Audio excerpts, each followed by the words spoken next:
We're ready to rock, Fear. I think we're ready to rock, Fear.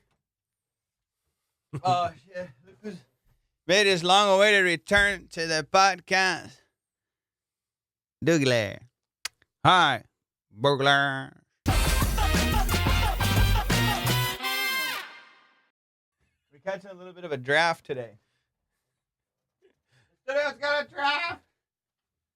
Shit, Fear. All right, there you go, Fear. That's what's up, Fears. I think the listeners are called Fears. What's up, Fears? If you're a listener of the show, just know that you're called a Fear. Buggy, say hello to the Fears. What's up, Fear? Boogler. People do tell you that he looks like you, right? Doogie started to look like you guys. Tell me right here. You tell me. Doogie and I have started to look alike, bro, because he's dapple, so he has and then he's gotten really white, kind of like me, on kind of the same tone. I don't know if it's the fucking pandemic that's taking a toll on our pigment in our hair, but bro, we're going gray hairs.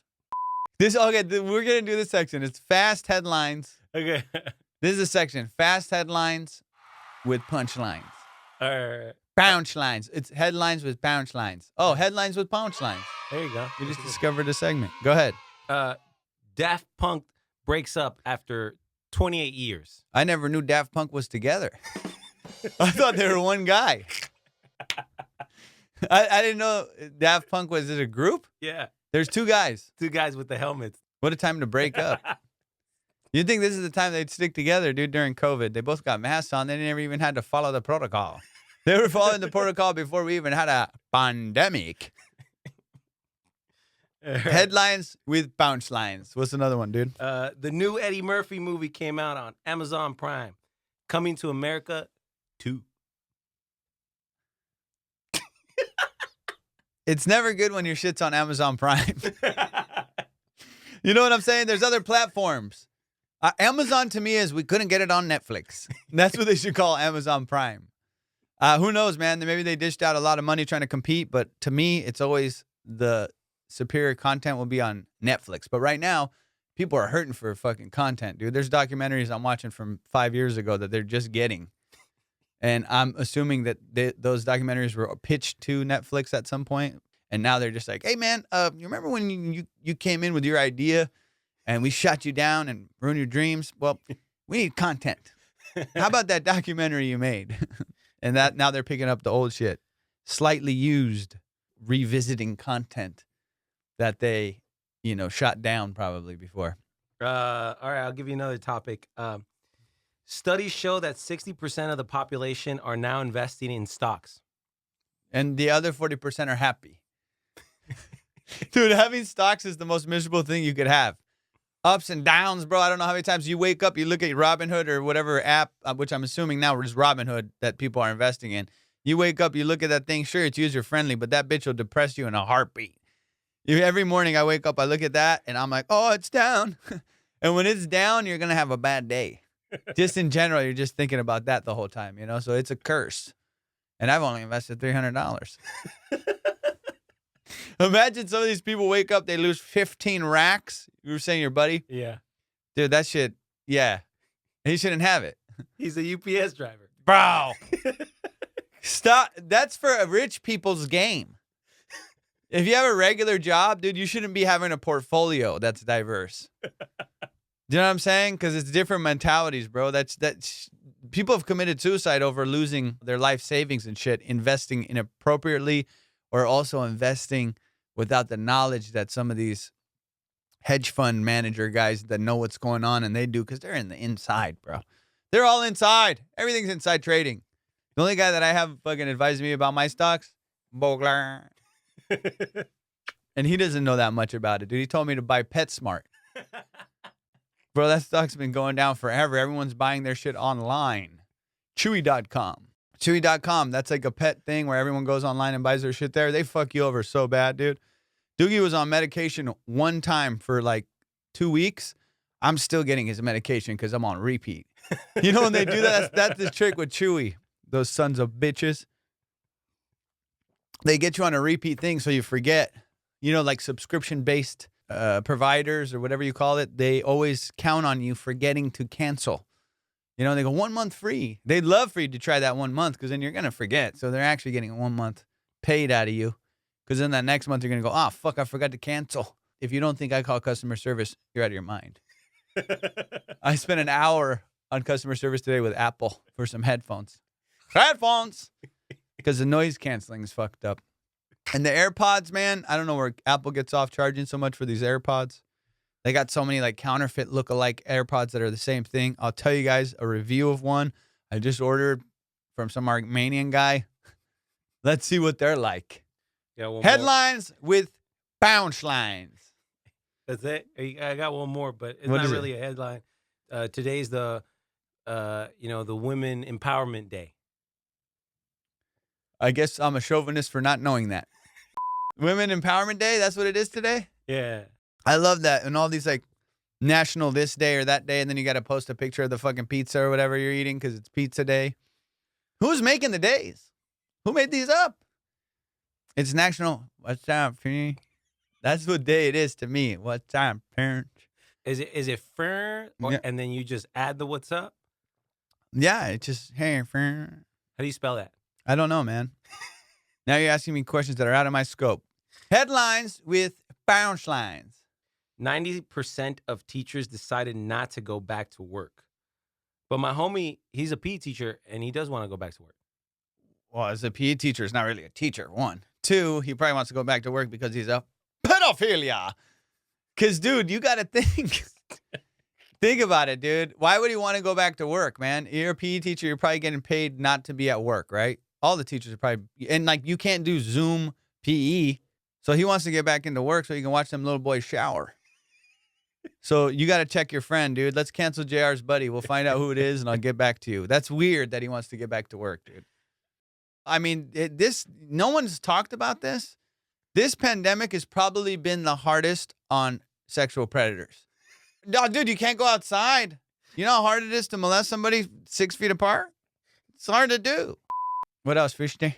You want more punchlines or Do we have other things? Prince Harry and Meghan Markle's Oprah interview? Okay. Prince Harry and Meghan Markle's Oprah interview happened this week. I didn't really watch the whole thing because I'll be honest, Meghan ruined that family. Dude, you gotta come on, man. If they were really like didn't want you to be there, first of all, they let you get married to Prince Harry, right? They that happened. If they really wanted to handle business, they would have killed you like they killed Princess Di. That's the truth. Come on, dude. If they were really on it, but maybe it's so like in the public eye that they couldn't do that shit again. They couldn't be like twice. Because you know they killed Princess Di, dude. Because she fucking married, she was going to marry the Egyptian dude. Mm-hmm. I mean, she's complaining about the mother-in-law being mean to her. That's the ultimate mother-in-law. Do you know what I mean? She's a fucking queen. And also, the queen's 95. 95 years old, there's going to be a little racism going on. Like, at that age, they're already set in their ways. And Prince Harry, dude, what the fuck? He came here and then started a podcast. Come on, dog. We're already fucking... It's already flooded, man. JR and I over here trying to make a bone. Dude, you're royalty. Stay out of this. Why are they doing a podcast? I feel like Meghan put him up to all this shit, dude. She brought her Hollywood ideas to the fucking royal family, brought his ass back to L.A., and now they have a podcast and they live in Venice. Where do they live? Yeah, Venice. No. Malibu. Ah, it's the same shit. What else do we got first day? Governor of New York. Cuomo, you dirty dog. Governor Andrew Cuomo was in the news because of allegations. Dude, it's like if you really want to look at these guys, I could look at somebody, and I know this is probably wrong. I could look at them and go, he did it. And if I look at Governor Cuomo, dude, come on, bro. He seems like he's New Yorker from the time, like back in the day when you would like do sexual harassing and shit. I think you could just like squash all of it by just going, what? You know, you can grab a girl's ass and then she goes, come on. And you go, what? And that's a perfectly fine defense. And Governor Cuomo has gone, what? He has that face that he's done that so many times. And I know the women that came forward, that he made him feel uncomfortable and all that. And ladies, you got to understand, guys have been creeps for years. And they continue to be creeps. We're perverts. Guys do that shit. And now you get a couple drinks of alcohol on them, and then you put them in a room with you. They're going to be like, hey, come on. Are you going to feel uncomfortable? Yeah, I would feel uncomfortable with JR in a room. After a few cocktails, I've seen him work. Cancel JR. That's what I mean. Leave Cuomo alone. I'm kidding, dude. Fucking do whatever you got to do to him. He's in public office, dude. Those guys should be held at the highest standards. You shouldn't be a creep if you're in public office. That's for damn sure. Shouldn't be a creep at any time. I have to say that for my sponsors. So Governor Cuomo, you know he's done the shit that they're alleging. You know what I mean? And he's going, I didn't know. I made him feel uncomfortable. I will absolutely not step down. You know, it's all the New York shit that he's saying. He's like, you know, I understand. I want the women to come forward. It's all bullshit. It's always going to be bullshit. I know he did those things. He knows he did those things. If you're watching it, you got to be able to tell. I can tell. There's no way he didn't. I mean, sure, there's women that are crazy, and I can kind of tell when I look at a chick's face if she's crazy. And there's one girl that I don't believe. I'm not going to say who, but you guys do your own research. You be the judge. You look at the women that have come forward, and then there's one that I don't believe. You tell me who it is in the comments. Look at the pictures, bro. I'm not alone in this. There's, 3 or 4 women that came forward?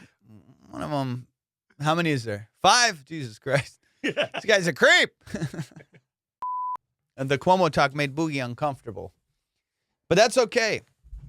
I love watching these people squirm, though, when they have to, do the interviews and stuff, because it's all just like run around shit. Did I touch women? Did you touch women? You know, it's like he's throwing it back on them all the time.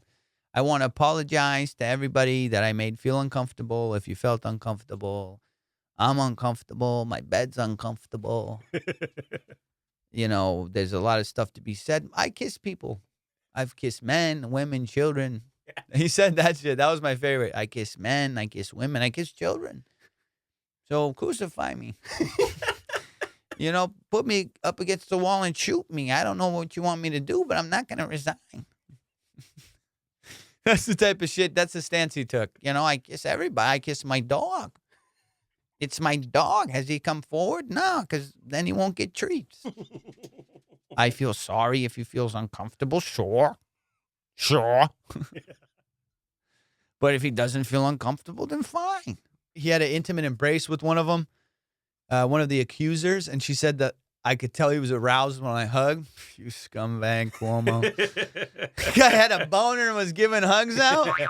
I hug too, but if I got a rock hard heart on, I ain't gonna hug nobody up close. That's when you know you want the action. When you go like, come on, hey, you dirty dog. You embrace the chick with a boner, dude. Come on, man. That's 101. You know, you got to hold off until you're fucking softy, and then you can kind of give a hug and let it be. But if you didn't understand that she got uncomfortable when you fucking pressed up your little schlongadong and it was hard on her, dude, you don't know what women feel. You can't go up there with the fucking jackhammer in the pants and fucking give a hug. That's the time you don't embrace. Now, if a guy can come forward and say he had a rock hard when I hugged him, then I forgive you. Because then you'd be like, if that's the only way that he could come clean to me is if a guy came forward and said, hey, man, he had a boner when he hugged me too. That's the only way that I could say, okay, Cuomo, you are across the board fucking like that with people. Because his argument was, I hug everyone. I kiss everybody. Somebody else could come forward that's not a woman and say he had a boner when he hugged me too. Then I would throw the case out. Until then, you're guilty, dude. And the other one, this is one I give him a pass on. One of the allegations that I give him a pass on, and I think it's even from the girl that I said, look into her. One of Cuomo's accusers said that he asked if she had a boyfriend. This is the order that it went in. Asked if she had a boyfriend, and he kissed her hand, touched her lower back, and that was that. All right. If I was to say there's one allegation that's bullshit, it's that one. And I just picture him going, do you have a boyfriend? And she goes, yeah. And he goes, all right, get the fuck out of here. And like touches her lower back and goes, kisses her hand, goes, puts her hand on the lower back and goes, get the fuck out of here. That could have happened. I didn't read the report, but that was one of the allegations. You know, it could have been a different way. It could have been kiss her hand, grab her back, and then fucking throw her off the ropes like they do in the WWF into the bed. That could have happened too. But I don't know. So what do you guys think? Cuomo did it or he didn't do it? I think he did everything that he's accused of. Or is that bad? Hugging somebody with a boner? That's just bad practice, dude. That's just bad form, dude. That's bad form. That's bad form. Deep fakes. We're going to talk about deep fakes. Man, I think in a few years, dude, deep fakes are going to be the death of society. If you thought it was bad now, I mean, you've seen some of these. They have there's one of Tom Cruise playing golf, and it just looks really like Tom Cruise playing golf. But it's some other guy doing a deep fake, right? I don't know if you guys have seen these deep fakes. They look so fucking good. And I swear to God, I think there's going to be like wars caused because of these deep. Now, I think it's going to go two ways. One is the deep fakes are going to be so good and they're going to come out so much. And initially, it's going to hurt a lot of people's reputations. But then it's going to go so the other way. The backlash will be so much like, dude, that's a deep fake. This is a deep fake. That's a fucking deep fake. That's not me. That's a deep fake. That no one's going to believe any of the video. And I'm going to tell you guys right now, if there's any video of me doing anything remotely wrong, it's a deep fake. It's not real. It can't be real. That wasn't me. This podcast may not even be real. Could this be me or just some other bozo hobo that's checking in on your fans? It could be anybody doing this podcast, man. Unless they have a booglish. If you see booglish in the video, that's going to be hard to fake. You know what I mean? Imagine they do a deep fake of me, right? Or I say it's a deep fake and it's not. It's clearly me holding Doogie and I'm whacking off into the window. There's no way that that's a deep fake. That's going to happen too, dude. That's going to happen where like somebody's so obviously guilty and they're going, it's a deep fake. They're like, hey, dude, listen, Kevin Spacey, this is a camera in your house. This is something that we could clearly see. This is you in your fucking front yard. It's your Ring camera and you're whacking off as the mail guy came in. This isn't a deep fake, Kevin. I know what you're thinking. You guys need me. You can't go without me. Whatever that video was he did, that was fucking weird. Do you remember that? That was a creepy-ass video. Dude, there was a video Kevin Spacey did. I know this is old news, but dude, that video, to this day, I mention that one like once a month. For me, it was so fucking unique, and it was such a weird play. Kevin Spacey was accused of like touching all these guys, and a lot of people in Hollywood had all known these stories of Kevin Spacey hitting on guys or at parties or going in the bathroom and looking at somebody's dick or whatever the hell he would do. So he kind of got kicked out of Hollywood, and then he went like radio silent for a while, and then he came back with a video. Look up the video. It's called Let Me Be Frank. You can watch it on YouTube. Kevin Spacey does this like weird video like with a fire in the background. And he's doing like cutting some fucking vegetables or something on a cutting board. And he starts doing his character from House of Cards. He's like, you guys couldn't live without me. You needed me. You wanted to kill me. You wanted to believe what you believe. It's like some weird fucking thing. And it's on his YouTube channel, which is weird. Speaking of YouTube and channels, guys, subscribe. Subscribe. You see this little icon right here? Right there. Click on that and add subscribe if you guys are enjoying the podcast because it helps us out. And, you know, then you could see when we post new videos and whatnot. But Kevin Spacey has a YouTube channel, which I think is funny. What if he came back and just started doing like reaction videos or like makeup tutorials? Kevin Spacey, I know what you guys are thinking. What does this lipstick look like? I'll wear it. And he puts on the lipstick and he's like, let me be frank. I've been seeing a lot of this shit, JR, about 3D printers. I guess like they've started to print bone is one of the things that I heard about. I don't even know how 3D printers work. I can't even get my head around it. Like, I understand, okay, maybe they're all like these little plastic pieces you put in and then they all melt down and they create something that's plastic. But I don't know how the fuck they're making guns and, you know, bones, electronics. They're building houses now with it. Like, what? How big is the fucking printer? How big of a printer do you got to have? Or is it just building the little pieces you need for that? And then in that case, doesn't a house that's built by a fucking copy machine cost more because you got to get the material to make the copy? I don't know. I don't get it. What if you got a 3D printer to print 3D printers? Got him. Oh, man. I can't wait to see my face back in the edit when I go, like, I thought I was clever. That's my favorite thing to watch. Sometimes when I edit the podcast, I'll do a joke. And there's nothing better to me than when someone does a joke and then you can see the delight on their face when they go, like, you know, that feeling of like, oh, I got that one. That face to me is dope, dude. There's some comics that after they do a joke, they'll do a tell with their face, or like they'll do it literally tongue in cheek. They'll go, and they'll push their tongue against their cheek. If you're listening to this podcast, which I keep suggesting, watch it on YouTube. You can watch this podcast if you're listening to it. What are you doing? Or you might be driving. In that case, get off the freeway right now. Go pull over to a truck stop and watch the podcast. I don't know. You tell me. Do you like to listen to it or do you rather watch it? If you're new to the page or you're new to the channel, you can go back and watch all the old ones. They're all there. And to be honest, I haven't been promoting the podcast a lot because I just wanted to have a bunch of them like just stacked up in the bank. And so if you did care to watch, you can watch a bunch of them in a row. But it's cool because I'll talk about some shit on this podcast that maybe we mentioned 5 podcasts ago. And then eventually you'll be like, oh, shit, I remember that. Oh, yeah, I know that one too. JR is a fucking idiot. You know, things. And he's always laughing, dude. He's always laughing. Everyone's like, dude, JR, is that a laugh track? I'm like, no, it's just fucking JR. That's the way he laughs. JR laughs at everything. Why do you think I have him here? You think I want to be fucking bombing the whole time in my goddamn room? Sometimes I laugh sarcastically, though. Oh, 100%. And I've caught that. He's always laughing sarcastically because he knows my face. Sometimes I'll like trail off and I'll start talking about something. And if I lost interest, I'm just like pushing forward. And he's like, ha, ha, ha, ha. He like knows. Still got the mustache, by the way, JR. You guys can't see him. JR looks like a guy that was like in the police force. And they're like, hey, you're going to go undercover into this high school. And then he was like, but I'm not shaving the mustache.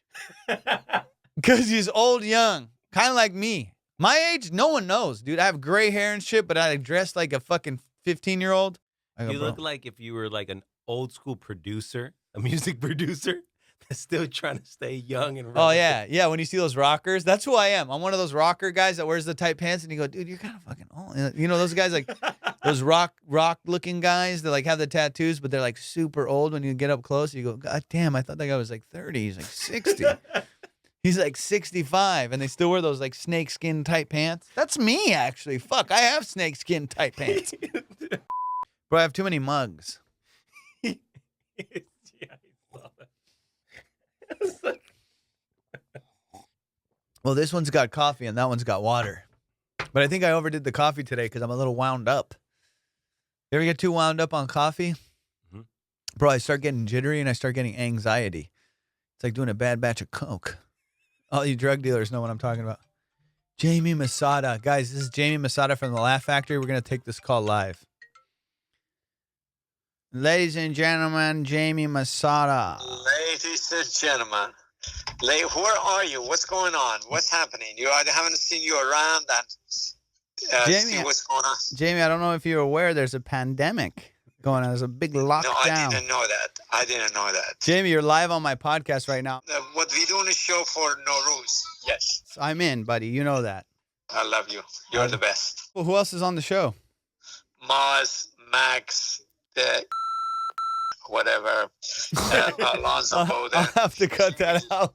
I forgot her name. Jamie, you're on the fucking podcast, man. All right, man. Dude, Jamie Masada is one of the funniest guys in the history of comedy club owners. They're all quirky. They're all crazy. Jamie is the best, bro. He's got some stories you wouldn't believe. With Richard Pryor, you name it, dude. He's got stories. And, yeah, whenever he calls me for something, dude, I always do it. They are good to you. You be good to them. That's how the shit works, you know? But anyway, I love the guy. I did a rap song, remember, as Jamie. So there was that song I did in the early of the pandemic when I was literally losing my mind. And it's in one of the early podcasts that we did. But that was Jamie is the character behind that. So now you guys got to hear him on the phone. But I'll try to interview him. I'll call him or I'll interview him. Dude, he's got some very interesting stories about, you know, comedy in the 80s, 90s, all that shit. With some of the people you guys probably would really like to hear about. Jamie, dude, that guy, he said some outlandish shit to me, dude.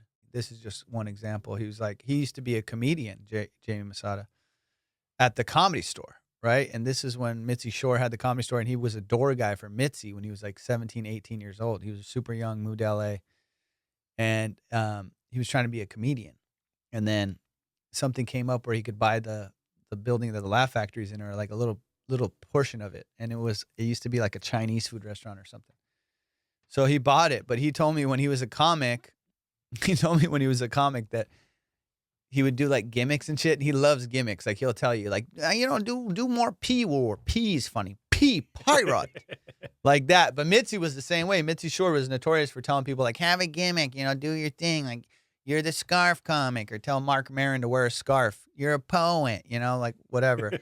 And I've never even met Mitzi, but my impression of Mitzi is a collection of everybody's impressions of Mitzi put together that I've heard. So that's what I'm just regurgitating, an impression of this woman that I've never met, but have worked her comedy club a lot. So Jamie would kind of developed his ideology around what Mitzi Shore would tell him. So he was like, Bill Burr has a funny thing about Jamie Masada, how he was the reason he moved to New York. Because Jamie was like, buddy, you need to, be a leprechaun, do leprechaun, or whatever the fuck he said. Like, do more Irish, you talk more Irish stuff, you're an Irish guy. You know what I mean? So, like, and then they have there's a podcast with him and, like, I think it's Dom Irrera and Jamie Masada and Bill Burr. I don't know what their relationship is now, but it was just funny to watch because it got, like I was watching. I'm like, oh, this is a little uncomfortable. You know what I mean? And I couldn't tell. And Jamie's like, no, buddy, you were great. I knew from the beginning that you were going to be. And then Bill was like, you didn't fucking know. I was holding the back of the chair when you were telling me, because what happens when you go to the Laugh Factory, when you're starting out there and you do fresh faces, it's like they're, for newer comics, like to get into the club, you got to start by doing this like audition process, and it's called Fresh Faces or New Faces, whatever the fuck it's called. Mm-hmm. But you have to do this audition process, and Jamie watches those. Sometimes he does, sometimes he doesn't. And you're hoping that he's there watching when you're starting out, because afterwards he talks to you and he gives you like whatever advice, or, comedy is fucking so subjective. And dude, one thing that you got to understand, if you're thinking about doing comedy and you listen to this podcast, dude, don't listen to anybody's advice. You got to do it. It's just like anything else. You learn the shit on the job. So you got to do it, and you got to keep doing it. And if you're meant to do it, you're going to find a way to do it. There's no one that's going to fucking force you to do it. You have to be on your own wanting to do the shit, and you'll find a way. Even if your parents told you not to do it and all your friends told you not to do it, if you have to do it, you'll do it. Anyway, Jamie does this thing, to get back to what I was talking about. Jamie does this interview with you after you do your New Faces, and it could be really, really weird and hard. And that's when he was telling me, buddy, you're funny, but you have to say more P war. P is funny. P. And then, and one of these, whatever, over the years, I got to know him, and I love the guy. He's very quirky, but yeah, I definitely love the dude. And some people, have their fucking things with him. Club owners, you might hate him, you might love him. And there's definitely people on both sides of that with Jamie. And there's, as there are with all the other club owners in LA and all over the country, dude. They're just doing that job or owning a club. What I've noticed is they have these personalities that are just so fucking eccentric and weird, or whatever the fuck it is about comedy club owning makes a person abnormal, dude. It's something, I don't know. It's just such a constant in all the clubs that I go to. No matter what city you are, the club owner is fucking usually kind of weird. For good or for bad, dude. Some of my favorite times was hanging out with Jamie, like in the back of the club, because he'll sit there and watch people. And it's like, dude, his advice, like everyone's advice, it doesn't matter. It's like, okay, you're going to do what you're going to do. And then later on, they may take credit for, oh, I fucking developed that guy, or I did whatever. And sure, you can give them that. They own the fucking club that you perform at, right? Anyway, he's fucking telling me one time, he's like, buddy, I was a comedian, and I would, and he knows I guess he wasn't a good comedian, and that's why he's like, fuck it, I'm going to go open a club. And I like to be around comedy, and I love comedians, so I want to be around him. So then he started the Laugh Factory, and he's like, when I did comedy, I had a piece of pastrami around my neck, piece of pastrami. And he meant, I know he meant salami. And so I was like, what the fuck? He's like, I had a piece of pastrami. And I didn't know, because he just told me, like, say more P word. So I didn't know if he was saying piece of pastrami because it's two P's in a row, and he thought that would be funny to me. He goes, piece of pastrami. But he kept saying, I had a piece of pastrami around my neck. And I was like, what the fuck do you mean? And then I was like, oh shit, I think he means I had a salami. Those like big salamis that he had around his neck. And he'd be like, every time that I would tell a joke, it doesn't work. Then I eat a piece of pastrami. I take a bite of the pastrami. And I'm like, what the fuck? And then he's like, yeah, I look at the audience and I said, every time that you're not laughing, I'm eating a pastrami. By the end of the set, I ate the whole pastrami. It's like, and then that's the guy that's giving you advice of your fucking comedy. A guy that had a fucking salami around his neck. That's how crazy this business is. And then that's the guy's approval you got to get to work his club. He's got to like you. And that's what it is. It's everybody that owns a different club, they got to like you for you to work there. Or you got to fill seats. Hey guys, thanks for tuning in to Salty Locks. If you like the podcast and you're enjoying it, please subscribe. The subscribe button is right there on the side right here with the little logo. Click on that and subscribe so you can see when the new content is coming out. I really appreciate you guys listening, man. And I'll see you on the next episode.